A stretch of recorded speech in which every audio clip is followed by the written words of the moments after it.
Hello student, आज हम आपको संस्कृत रीडर में चैप्टर 1 सुभाषितानी पढ़ाएंगे बेटा। सुभाषितानी जो है ये दो शब्दों से मिलकर बना हुआ शब्द है, सु प्लस भाषित। सु का अर्थ होता है सुंदर मधुर और भाषित का अर्थ होता है वचन, यानी कि मधुर वचन, सुंदर वचन। ये जो पाठ है सुभाषितानी, ये सूक्ति मंजरी, नीति शतक, मनुस्मृति, शिशुपाल वदन, पंचतंत्र, इन सब कथा ग्रंथों से इसको लिया गया है। मतलब ये जो श्लोक आए ना वो इन सब ग्रंथों से लिए गए हैं। श्लोक नंबर 1 देखिए, गुणा गुणगेषु गुणा भवन्ति ते निर्गुणम प्राप्य भवन्ति दोषा। गुणा गुणगेषु गुणा भवन्ति ते निर्गुणम प्राप्य भवन्ति दोषा। सुस्वादुतोया प्रभवन्ति नदे समुद्र मासादे भवन्ते पेया। इसमें कहा गया है जब गुण होते हैं ना, गुण किसी अच्छे व्यक्ति के पास जाते हैं तो वो सद्गुण बन जाते हैं। गुण अगर किसी अच्छे व्यक्ति के पास जाएंगे तो क्या बन जाते हैं? सद्गुण बन जाते हैं। लेकिन जब वही गुण किसी बुरे व्यक्ति के पास जाते हैं, निर्गुण व्यक्ति के पास जाते हैं तो दोष बन जाते हैं। गुण किसी अच्छे व्यक्ति के पास जाते हैं तो सद्गुण बन जाते हैं, लेकिन जब वही गुण किसी बुरे व्यक्ति के पास जाते हैं तो दोष बन जाते हैं। जिस प्रकार जो नदियाँ होती है वो स्वादिष्ट जल वाली होती है, नदी का जल पीने योग्य होता है ना, हम नदी का जल पीते हैं। नदियाँ जो होती है स्वादिष्ट जल वाली होती है, लेकिन जब वही नदी समुद्र में पहुंच जाती है तो अपेय हो जाती है। क्या हो जाती है बेटा? अपेय। अपेय का अर्थ होता है कि वो जल पीने योग्य नहीं रहता। ठीक है, पुनः देखिए कि गुणा गुणगेषु गुणा भवन्ति ते निर्गुणम प्राप्य भवन्ति दोषा। सुस्वादुतोया प्रभवन्ति नदे समुद्र मासादे भवन्ते पेया। गुण किसी गुणवान व्यक्ति के पास जाकर सद्गुण बन जाते हैं। जब गुण किसी अच्छे व्यक्ति के पास जाते हैं तो सद्गुण बन जाते हैं, लेकिन जब वही गुण किसी बुरे व्यक्ति के पास जाते हैं तो दोष बन जाते हैं। जिस प्रकार नदियाँ स्वादिष्ट जल वाली होती है, जो नदी का जल होता है वो स्वादिष्ट होता है। नदियों का जल जो होता है स्वादिष्ट होता है, पीने योग्य होता है, लेकिन जब वह नदी समुद्र में मिल जाती है ना तो अपेय हो जाती है। समुद्र का पानी कैसा होता है? खारा होता है, वो पीने योग्य नहीं रहता। ठीक है, तो जब तक वो जल नदी में था तब तक हमने इसको पिया भी है, उसको पवित्र मान के इसकी पूजा भी की है। लेकिन जब वही जल समुद्र में मिल गया, यानी कि नदी समुद्र में आकर मिल गई, तो जल क्या हो गया? अपेय हो गया। तो जब तक वो गुण नदी में था तब तक हमने उस जल को यूज किया, उसका स्वादिष्ट जल पिया। लेकिन जब वही गुण समुद्र में मिल गया तो वो गुण अवगुण बन गया। क्या बन गया? वो अवगुण बन गया। ठीक है ना, दोबारा देखिए, गुण गुणवान व्यक्ति के पास जाकर सद्गुण हो जाते हैं, जबकि वही गुण किसी बुरे व्यक्ति के पास जाकर निर्गुण व्यक्ति के पास पहुंचकर दोष बन जाते हैं। इस प्रकार नदियाँ स्वादिष्ट जल वाली होती है, लेकिन वही नदी समुद्र में मिलकर अपेय हो जाती है। अब देखिए दूसरा, इसे बताया गया है कि जो व्यक्ति साहित्य संगीत कला के बारे में नहीं जानता ना, वो साक्षात पशु है, मतलब जानवर है। साहित्य संगीत कला विहीने साक्षात पशु पुछ विषाणहीन। विषाण का अर्थ होता है सींग। क्या होता है बेटा? सींग। तृणम न खादन अपि जीवमाने तद भागदेयम परम पशु नाम।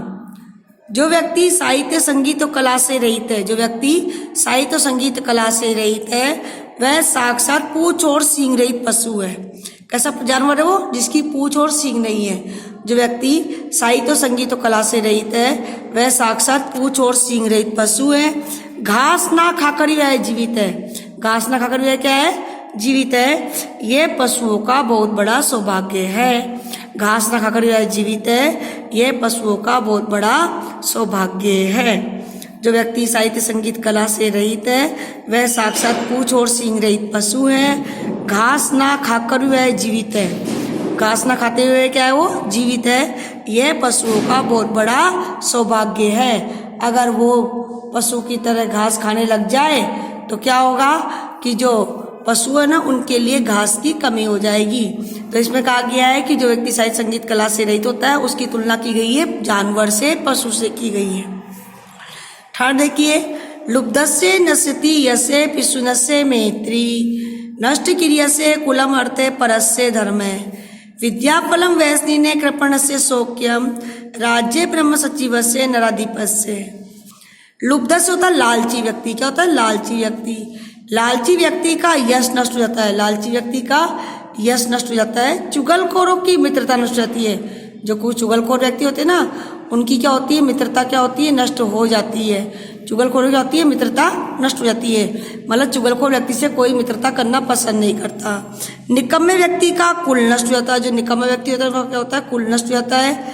और धन पर आश्रित रहने वाले व्यक्ति का धर्म नष्ट हो जाता है। जो केवल धर्म पर आश्रित रहता है, दूसरों का धन चाहता है, उसका धर्म नष्ट हो जाता है।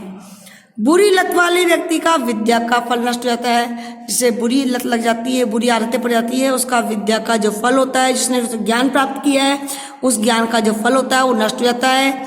कंजूस व्यक्ति का सुख नष्ट हो जाता है। जो कंजूस व्यक्ति होता है उसका सुख नष्ट हो जाता है।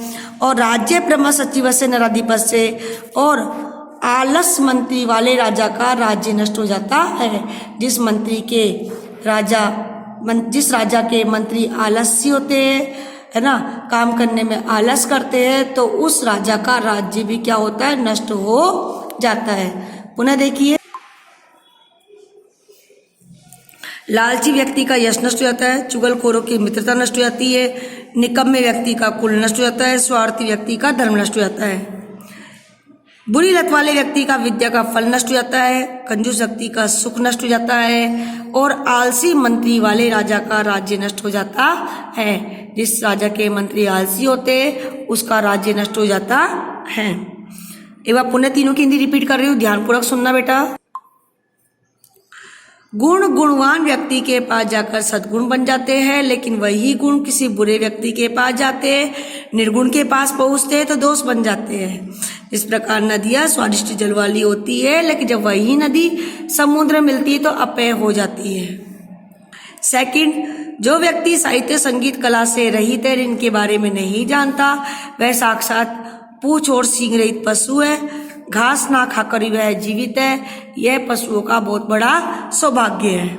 थर्ड देखिए बेटा, लालची व्यक्ति का यश नष्ट हो जाता है। चुगलखोरों की मित्रता नष्ट हो जाती है। निकम्मे व्यक्ति का कुल नष्ट हो जाता है। और धन पर आश्रित रहने वाले व्यक्ति का, यानी स्वार्थी व्यक्ति का, किसका? स्वार्थी व्यक्ति का धर्म नष्ट हो जाता है। बुरी लत वाले व्यक्ति का विद्या का फल नष्ट हो जाता है। उसने जितना भी ज्ञान प्राप्त किया था, अपनी बुरी आदतों के कारण वो ज्ञान नष्ट हो जाता है। कंजूस व्यक्ति का सुख नष्ट हो जाता है। जो कंजूस व्यक्ति होता है ना, वो अपने कंजूसी के कारण जीवन में कोई सुख प्राप्त नहीं कर सकता। जैसे कि उदाहरण के तौर पर, जैसे मान ले बहुत गर्मी लग रही है, बहुत ज़्यादा गर्मी हो रही है, उसके घर में सारी सुख सुविधाएं हैं, कूलर है, एसी है, फिर भी अपनी कंजूसी के कारण वो उसका यूज नहीं कर रहा है, अपने शरीर को कष्ट दे रहा है, तो कंजूस व्यक्ति क्या होता है? सुख नष्ट हो जाता है। उसी प्रकार आलस मंत्री वाले राजा का राज्य नष्ट हो जाता है। जो आलस मंत्री वाला राजा होता है उसका राज्य नष्ट हो जाता है। आज के लिए बेटा इतना ही काफी है। घर से आप लोग इस चैप्टर के वर्ड मीनिंग स्वयं करेंगे, ठीक है बेटा? वर्ड मीनिंग बुक में दिए हुए ना पीछे, आपको उस वर्ड मीनिंग करने हैं। Thank you.